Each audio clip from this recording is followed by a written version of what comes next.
আসসালামু আলাইকুম। আমি পলি। আমি এখন আপনাদের একটি গল্প পড়ে শোনাচ্ছি।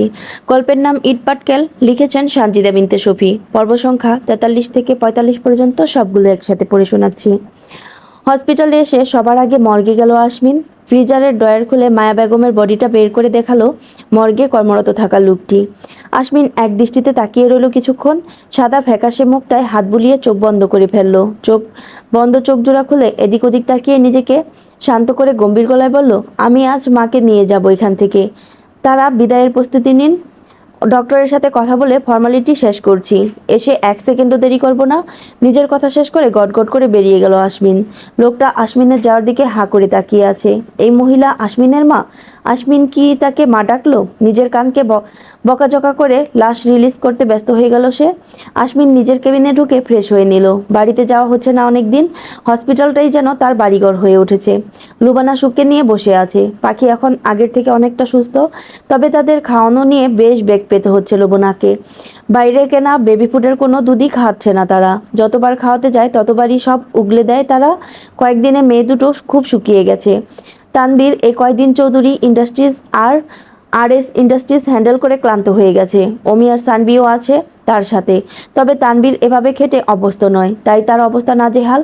2 দিন হলো অমি আর সানবির কোনো পাত্তা নেই। দুই অফিস সামলে পাগল প্রায় হয়েই আজ আশমিনের কাছে ছুটে এসেছে সে। কেবিনে ঢুকেই দপ করে সোফায় বসে পড়ল তানবীর। আশমিন তখন মাত্র ফ্রেশ হয়ে বেরিয়েছে। লুবানা মুচকি হাসলো তানবীরকে দেখে। তানবীর লুবাবার হাসি দেখে মলিন হাসলো। ক্লান্ত গলায় বলল, বুঝলে পিচ্ছি, আমার অবস্থা বর্তমান পাতলা খিচুড়ি। মেসের ডালের মতো অবস্থা। অস্তিত্ব খুঁজে পাওয়া মুশকিল। তবুও তোমার স্যার আমার দিকে বাঁকা চোখে তাকিয়ে আছে। আশমিনের দিকে আর চোখে তাকিয়ে উপকারীর ভাত নেই। আশমিন তিক্ত চোখে তাকালো তানবীরের দিকে। দোলনা থেকে পাখিকে কুলে নিতে নিতে বিরক্ত গলায় বলল, চুপ করো ছোকরা ছেলে। তোমার হাঁসের মতো প্যাক প্যাক গলা শুনে যদি আমার মেয়েদের ঘুম ভাঙে তো তোমার ঠোঁট সেলাই করে দেব। তানভীর মুখ টিপে হাসলো। আশমিনের এমন হিংসুটে আচরণ দেখলে ওর ইচ্ছে করে নূরকে আবার দিয়ে দিতে। যেখানে আমজাদ চৌধুরী হবে উকিল বাপ আর আশমিন উকিল ভাই। তখন মন্ত্রিত্ব ছেড়ে সারাদিন বসে বসে বালিশ কামড়ে কামড়ে হিংসে করবে। আশমিনকে আর একটু জ্বালানোর উদ্দেশ্যে গলা খাকারি দিল সে। আশমিন মেয়েকে নিয়ে শুয়ে পড়েছে ততক্ষণে। তানভীর লুবানার দিকে তাকিয়ে রসিয়ে রসিয়ে বলল, জানো লুবানা, নূরের কিন্তু অনেক ফেম ফলোয়ার। ছেলেফ্রেন্ডরা তো নূরের জন্য পাগল। ফেসবুক ইনস্টাগ্রামে তো সারাক্ষণ আই লাভ ইউ বলে মেসেজ করতেই থাকে। নূরকে সামনাসামনি এক পলক দেখার জন্য নাকি জানও দিয়ে দিবে। কয়েকজন তো নূরের জন্য সুইসাইডও করতে চেষ্টা করেছে। কি কাণ্ড, ভাবা যায়। লুবানা অবাক হওয়ার ভান করে বলল, তাই? আসলেই ম্যাম খুব সুন্দর, তার জন্য পাগল হওয়া খুব একটা অবাক হওয়ার বিষয় নয়, তাই না স্যার? তানবীর সিরিয়াস মুড নিয়ে বলল, তা তো অবশ্যই। আশমিন এখনো চোখ বন্ধ করে শুয়ে আছে। তানবীরকে মুখে পুরে চিবাতে ইচ্ছে হলেও সে কোনো কথা বলছে না। পাছে মেয়ের ঘুম ভেঙে যায়, তবে এর শোধ সে ঠিকই নিবে। তানবীরকে কিছু না বললেও মনে মনে সে কয়েকজন ভালো হ্যাকারের নাম্বার মনে করায় ট্রাই করলো। তার বউকে আই লাভ ইউ বলা, কি সাহস! হ্যাকার দিয়ে ফেসবুক ইনস্টাগ্রাম উড়িয়ে দিবে সে। এই খারাপ মুহূর্তে এসে তার কি সব চিন্তা করতে হচ্ছে। এই তানবীর, দাঁতে দাঁত পিষল আশমিন। সারপোকা স্বভাবের ছেলে একটা। লুবানা সুখকে আমার কাছে দাও। আশমিনের এক হাতে পাখিকে নিয়ে শুয়ে আছে। লুবানা আরেক হাতে সুখকে শুয়ে দিল। কিছু প্রয়োজন হলে ডাকবেন স্যার। লুবানা বেরিয়ে গেল কেবিন থেকে। আশমিন মেয়েদের বুকে চেপে শুয়ে রইল। তার বুকটা খুব অশান্ত হয়ে আছে। মেয়েদের বুকে নিলে শান্তি লাগে। আশিয়ান লারার দিকে অসহায় চোখে তাকিয়ে আছে। লারার অবস্থা নাজেহাল। নিজের পায়ে দাঁড়ানোর অবস্থায় নেই সে। জেনি তার এক বাহু চেপে ধরে দাঁড়িয়ে আছে। সানভি বিরস মুখে তাকিয়ে গর্ত খোঁড়া দেখছে। তার এসব ভালো লাগে না, কষ্ট হয়, তবুও দেখতে হয়, কারণ তার বস নির্দয়। আশিয়ান মুখটা কাদো কাদো করে বলল, তোমাকে নিজের ভালোবাসা দেখাতে পারলাম না সোনা, তাই নিজের হাতে তোমাকে দাফন করছি। মরে গেলে তো দেখবে না, তাই তোমায় দাঁড় করিয়ে করছি। নিজ চোখে আমার ভালোবাসা দেখে রাখো, পরে আবার আমাকে বেঈমান বলতে পারবে না। আচ্ছা, গর্তটা কি আরেকটু বড় করব? চিন্তিত গলায়। তাহলে তোমার চটপট করতে সুবিধা হবে। সানভি হতাশ চোখে তাকালো আশিয়ানের দিকে। লারার নিবু নিবু চোখে ভয় দেখে লাজুক হাসলো আশিয়ান। লজ্জা পাওয়ার ভান করে বলল, যা দুষ্টু, এভাবে দেখাচ্ছ কেন? বললেই তো করে দেই। এই গর্তটা আরেকটু বড় করো, যাতে লারা ম্যাডাম কমফোর্ট ফিল করে। হয়েছে এবার? লারার দিকে তাকিয়ে খুশি? 8 ঘন্টা পরে মেয়েদের ঘুমে রেখেই বেরিয়ে এলো আশমিন। আমজাদ চৌধুরীকে আজ রিলিজ দেওয়া হবে। আশমিন নূরের কেবিনে ঢুকে তার মাথার পাশে বসে পড়ল। নূর ঘুমাচ্ছে। ফর্সা মুখটা ব্যথায় নীল হয়ে গেছে। আসমিন কপালে চুমু খেলো, নিজের মাথাটা নূরের বুকের উপর এলিয়ে দিয়ে চুপ করে রইল। নূরের ঘুম ভেঙে গেল। আসমিন তপ্ত চোখে পানি তার বুক ভিজিয়ে দিচ্ছে। নূর অস্থির হয়ে গেল, হালকা নড়াচড়া করে উঠল। আসমিন মাথা উঁচিয়ে নূরের চিবুকে ঠোঁট চেপে ধরল। চোখ থেকে কয়েক ফোঁটা পানি গড়িয়ে পড়ল নূরের ঠোঁটে। আসমিন ঠোঁট চিবুকে রেখেই ধরা গলায় বলল, সুস্থ হয়ে যাও বউ, আমার কষ্ট হয় তোমাকে এভাবে দেখলে। সহ্য করতে পারি না আমি, বুকে ব্যথা হয়। তুমি আমার শক্তি, আমার শক্তি এভাবে নির্জীব হয়ে পড়ে থাকলে আমি যে দুর্বল হয়ে যাব।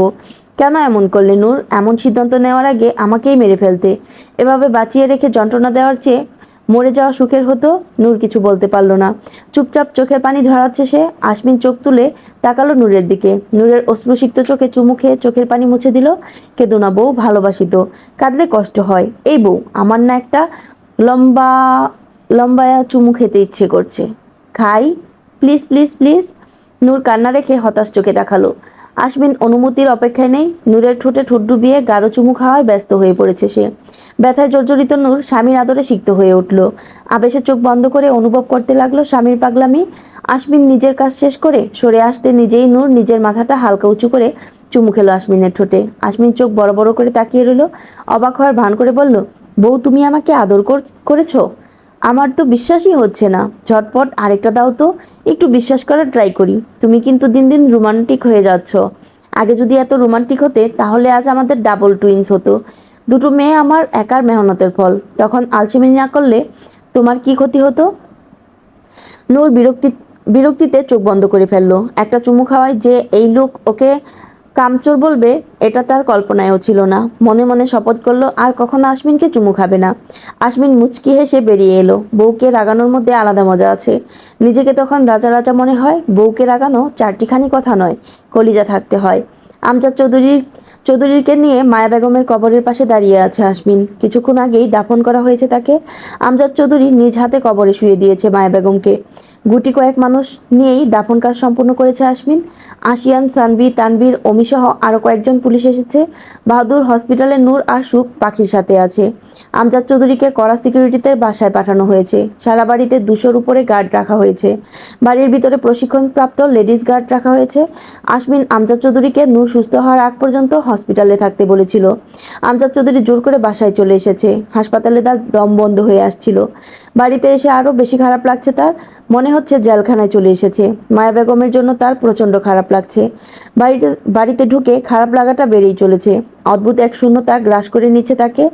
নিজের রুমে না গিয়ে মায়া বেগমের রুমে গিয়ে বসে রইল আমজাদ চৌধুরী। বিয়ের পর কয়েকটা দিন এ রুমে কাটিয়েছে সে। সে বিছানায় থাকলেও মায়া বেগম ঘুমিয়েছে নিচে। তারপর তো রুম আলাদা করে ফেললো। একজনের প্রেমে অন্ধ হয়ে আরেকজনের ভালোবাসাকে উপেক্ষা করে গিয়েছে। দিন শেষে মায়া বেগমের মতো সেও আজ শূন্য। গভীর রাত। আসমিন স্বরাষ্ট্র প্রতিমন্ত্রী গোলাম ইশতিয়াকের বেডরুমে তার পাশেই মাথার নিচে 2 হাত দিয়ে শুয়ে আছে। গত 2 দিনে খুব কৌশলে গোলাম ইশতিয়াকের সমস্ত সিকিউরিটি বদলে দিয়েছে আসমিন। আজ তার বাসভবনের সমস্ত সিকিউরিটি আসমিনের লোক। ইশতিয়াকের নাক ডাকার ভুসভুস শব্দে বিরক্তিতে মুখ কুঁচকে ফেলল আসমিন। কপাল কুঁচকে চকচকে সিলিংয়ের দিকে তাকিয়ে বিরক্ত গলায় বলল, ওর মুখটা বেঁধে ফেলো সান। এতক্ষণে বুঝলাম ওর বউ কেন ছেড়ে গেছে। প্রচণ্ড বেয়াদব। একজন মান্যগণ্য মনটিকে বিরক্ত করছে। সানবীর খুব ক্লান্ত লাগছে। আসমিনকে শুয়ে থাকতে দেখে নিজের বিছানার কথা মনে পড়ছে। মন চাইছে আসমিনের পাশে দপ করে শুয়ে কিছুক্ষণ ঘুমিয়ে নিতে। নিজের ইচ্ছাটাকে গলা চিপে পাশের জন ইশারা দিল ইশতিয়াকের মুখ বাঁধতে। এসব ঝামেলা শেষ হলে সে নেপালের একটা টিকিট কাটবে। বাকি জীবনটা হিমালয়ের কোনো গুহায় কাটিয়ে দিবে। শত্রুরা নিশ্চয়ই এত ঠান্ডায় হিমালয়ে তাকে মারতে যাবে না। সাথে করে শাবানাকেও নিয়ে যাবে। রান্না করার একজন মানুষ দরকার। স্বরাষ্ট্র প্রতিমন্ত্রী গোলাম ইশতিয়াক ভীত চোখে তাকিয়ে আছে আসমিনের দিকে। একটা চেয়ারে হাত পা বেঁধে বসিয়ে রাখা হয়েছে তাকে। পরনে একটা সাদা ট্রাউজার আর স্যান্ডো গেঞ্জি। এসির মধ্যেও দরদর করে ঘেমে যাচ্ছে সে। রুমের মধ্যেও 20 জন অস্ত্রধারী লোক দাঁড়িয়ে আছে। সাদা পাঞ্জাবিতে আয়াহমিনকে অসম্ভব সুন্দর লাগে। তাই হয়তো সে সবসময় শুভ্র পাঞ্জাবিতে নিজেকে আবৃত করে রাখে। গোলাম ইশতিয়াকের সামনে আয়েশি ভঙ্গিতে বসে আছে আসমিন। পায়ের উপর পা তুলে 2 হাত মাথার নিচে দিয়ে সিলিংয়ের দিকে মুখ করে বসে আছে। সানভি ষষ্ঠবারের মতো হাই তুলে ক্লান্ত চোখে তাকালো গোলাম ইশতিয়াকের দিকে। আসমিন বিরক্ত হয়ে চোখ খুলল। সানভির দিকে তাকিয়ে গম্ভীর গলায় বলল, এত ঘন ঘন হাই তুলছো কেন? জানো না অতিরিক্ত হাই তোলা আল্লাহ তাআলা পছন্দ করেন না? তাই হাই তোলার পর আস্তাগফিরুল্লাহ পড়বে। পড়ো আস্তাগফিরুল্লাহ। সানভি মলিন মুখে পড়ল আস্তাগফিরুল্লাহ। আশমিন বিরক্ত চোখে তাকালো গোলাম ইশতিয়াকের দিকে। হাতের থাকা গানের নল দিয়ে কপাল চুলকে শান্ত গলায় বলল, কেমন আছেন ইশতিয়াক সাহেব? শরীর স্বাস্থ্য ভালো? দিনকাল কেমন চলে?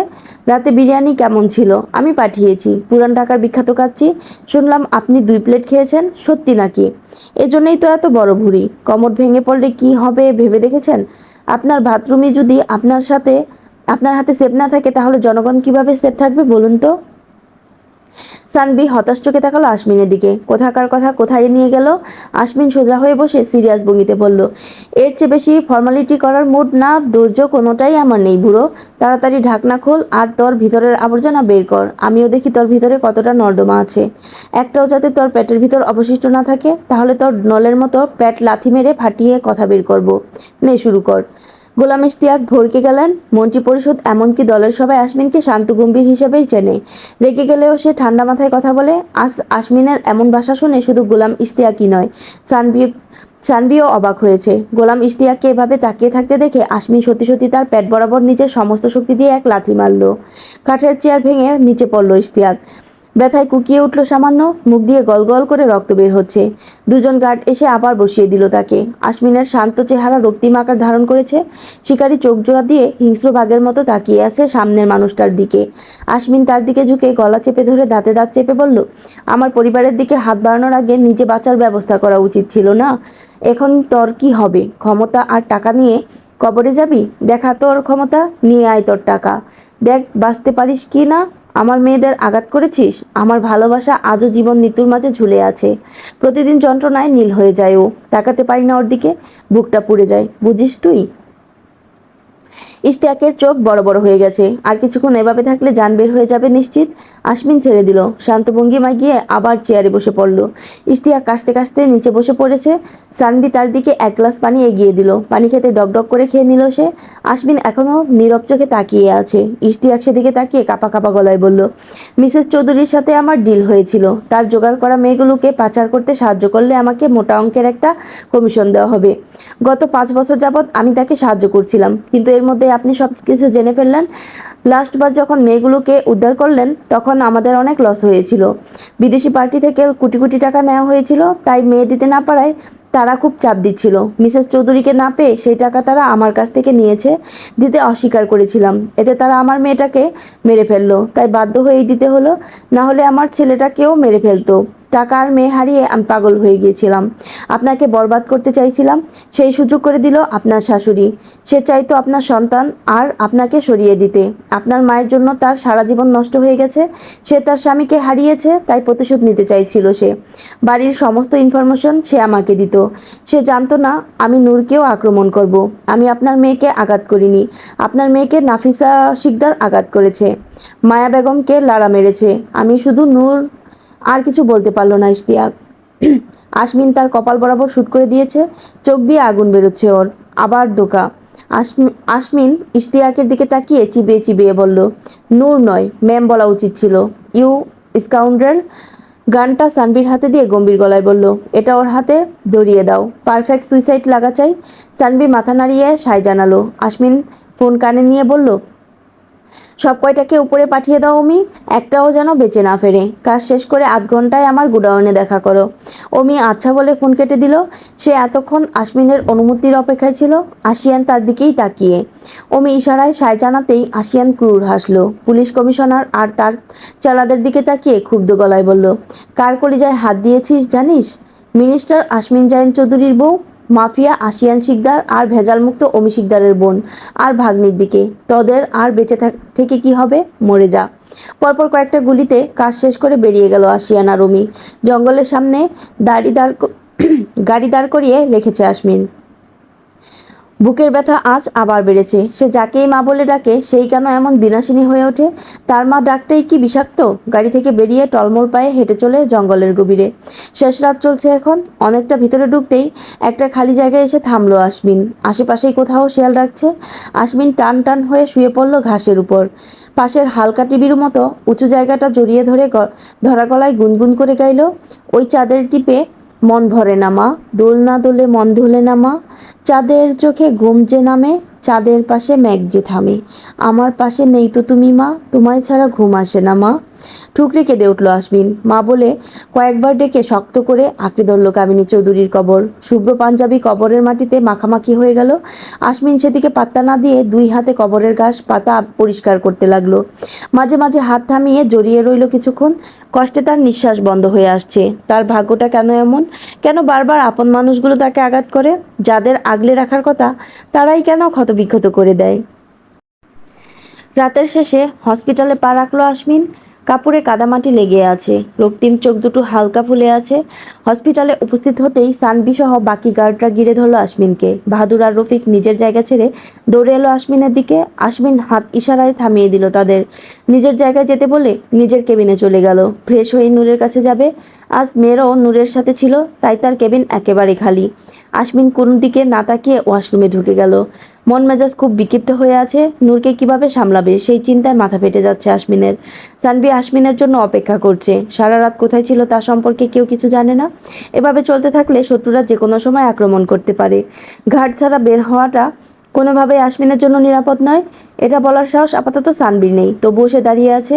মুখে না বলতে পারলেও হাবভাবে বোঝাতে হবে আসমিন ভুল করেছে। আসমিন বের না হতেই কেবিনে প্রবেশ করলো লুবানা। হাই তুলতে তুলতে সামনে তাকাতেই সানবিকে দেখে দাঁত বের করে বলল, আরে কঙ্কাল দাদু যে, কি খবর আপনার? সব ঠিকঠাক? সানবি বিরক্ত চোখে তাকালো লুবানার দিকে। মেয়েটা বাচাল, সকাল সকাল গাজালানি কথা বলছে। সানবির নিজের রাগটাকে চেপে হাসি হাসি মুখ করে বলল, আরে শাবানা যে, তোমার সেলাই মেশিনের কাজ ঠিকঠাক হচ্ছে তো? এভাবে সারা রাত জেগে কাজ করো না, দেখলে তো অকালে চোখ দুটো হারালে। এখন আমার মতো একটা হ্যান্ডসাম ছেলেকে তুমি কঙ্কাল দেখছো, দুঃখ। সকাল 10টায় চোখের ডাক্তার বসবে 3 তলায়, দেখিয়ে আসবে। সানবির কথা শুনে লুবানার গা পিত্তি সব জ্বলে গেল। একটু ঘুমানোর আশায় আসলেও সেসব ছেড়ে সানবির দিকে তেড়ে গিয়ে শাসানোর ভঙ্গিতে বলল, একদম বাজে বকবেন না দাদু। ঠিক সময় বিয়ে করলে 4 বাচ্চার বাপ হয়ে যেতেন। আবার বড় বড় কথা, হ্যান্ডসাম না চাই, আপনাকে একটা আস্ত মিষ্টি কুমড়ার মতো লাগে। আমার চোখ ঠিকই আছে, আপনার যন্ত্রপাতি ঠিক নাই। বিয়ে করে প্রমাণ করুন আপনি হ্যান্ডসাম ছেলে। আপনার লুবানার কথা বন্ধ হয়ে গেল। চোখ বড় বড় করে সামনের দেয়ালের দিকে তাকিয়ে আছে সে।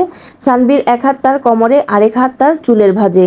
মিনিট দুয়েক পর লুবানার ঠোঁট ছেড়ে হাতের বাদাম শক্ত করলো সানবি। চুলে টান পড়তেই চোখ বন্ধ করে ফেললো লুবানা। সানবি তার কানের কাছে ফিসফিস করে বলল, আমার 4টে বাচ্চাকে পৃথিবীতে আসতে লেট করানোর শাস্তি এটা। কাজটা তুমি ভালো করনি শাবানা।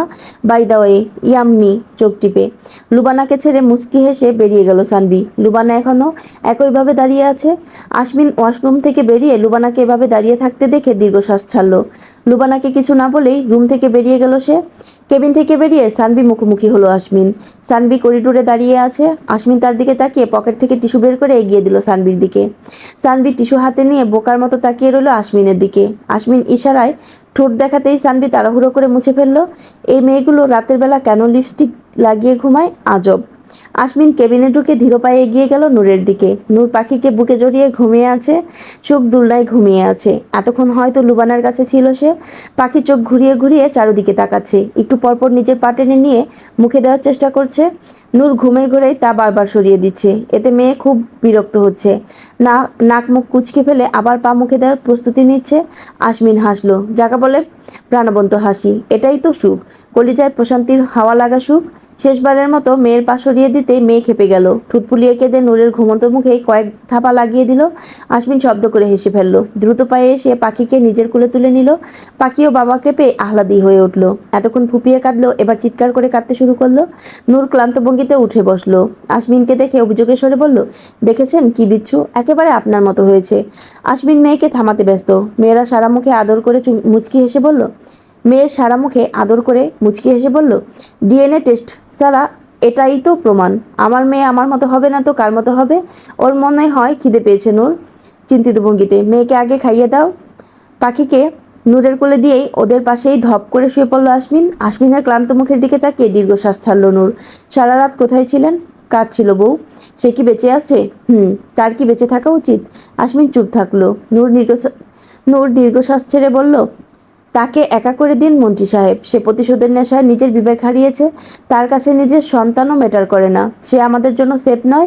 তাকে এতটা একা করে দিন যাতে সে একটু কথা বলার জন্য তলপাতে থাকে। বাকিটা জীবন সে নিঃস্ব হয়ে বেঁচে থাক। যে পরিবারের মর্ম বোঝে না তার পরিবারে থাকার অধিকার নেই। আশমিন চুপচাপ নূরের কথা শুনলো, কিছু বলল না। পাখিকে খাইয়ে আশমিনের পাশে শুইয়ে দিল নূর। পাখি আশমিনের দিকে ড্যাব ড্যাব করে তাকিয়ে আছে। আশমিনও ভুরু কুঁচকে তাকিয়ে আছে মেয়ের দিকে। পাখি তাকিয়ে থাকতে থাকতেই হুট করে আশমিনের মুখের নিচের ছোট্ট হাতে থাবা মেরে দিল। আশমিন লাফিয়ে উঠল, তার গাল জ্বলে যাচ্ছে। এইটুকু মেয়ের থাপ্পড়ে এত ঝাঁজ! আশমিন নূরের দিকে তাকিয়ে ভয়ার্ত গলায় বলল, মেয়ে আমাকে মারলো কেন? আর হাত এত শক্ত কেন? হাত চেক করতে করতে নূর ভাবলেশহীনভাবে বলল, বললাম না মেয়ে আপনার মতো বিচ্ছু, এবার মেয়ের মার খান।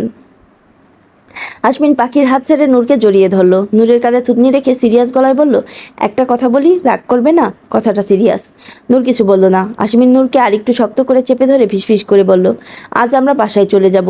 ডক্টর রিলিজ দিয়ে দিয়েছে তোমাকে। শোনো বউ, আমার ইদানিং একটু বেশি বেশি প্রেম পায়। অনেক দিনের জমানো প্রেম বুঝলে, কিন্তু বউ অসুস্থ, তার উপর আমার দুটো মেয়ে। মাশাল্লাহ, বাপের জেনারেশন, এরা বাড়াতে দিবে না? এখন বউ হিসাবে তোমার উচিত আমাকে সাপোর্ট করা, সময় বের করে আমার সাথে চিপায় চাপায় প্রেম করা, মেয়ে দুটোকে ঘুম পাড়িয়ে আমাকে টেক্সট করা। আমি তো ব্যস্ত থাকি বলো, সব সময় ঘাপটি মেরে সুযোগের অপেক্ষায় বসে থাকতে পারি না। তুমি টেক্সট করলে বিষয়টা আমার জন্য সহজ হয়, বুঝেছো তো? নূর হতাশার শ্বাস ফেলল। কাঁচি দিয়ে আশমিনের বারবার প্রেমের আগাছা কেটে পরিষ্কার করার ইচ্ছে হলো তার। এই অসহ্য লোকটাকেই কেন তার ভালোবাসতে হলো? একটু ভালোভাবে খুঁজলে হয়তো একটা ভালো মানুষ সে পেয়ে যেত, যার এত ঘন ঘন প্রেম পায় না। এখন এই বিরক্তিকর লোকটার সাথেই তো সারা জীবন কাটাতে হবে। নূর আবারও হতাশ হলো। এদিকে আশমিনের কয়েক দফা চুমু খাওয়া শেষ। নূর বিরক্ত গলায় বলল, আরে ব্রাশ তো করতে দিন। কোনো দরকার নেই, আমি করেছি। তুমি ছোট মানুষ, ব্রাশ করে কি করবে? আসো, বরের চুমু খাও। এই ছিল ইটপাটকেলের 43 থেকে 45 পর্যন্ত সবগুলো একসাথে।